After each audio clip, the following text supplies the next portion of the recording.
ପ୍ରକୃତିରେ ଆମେ ଭଗବାନଙ୍କୁ ପାଉଛେ ଯିଏ ଯେଉଁ ପ୍ରକାର ଖୋଜୁଛନ୍ତି।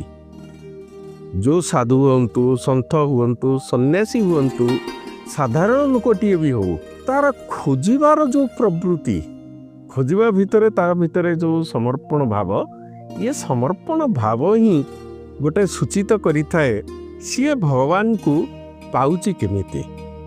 ତେବେ ଗୋଟିଏ କଥା ଆମକୁ ମନେ ରଖିବାକୁ ପଡ଼ିବ, ଭଗବାନ ହେଉଛନ୍ତି, ପ୍ରଥମ କଥା ହେଉଛି ପ୍ରେମ, ଦୟା ଏବଂ ଅନନ୍ତ ଜ୍ଞାନର ପ୍ରତୀକ। ତିନୋଟି କଥା, ପ୍ରେମ ଆସିଲା, ଦୟା ଆସିଲା, ଅନନ୍ତ ଜ୍ଞାନ ଆସିଲା।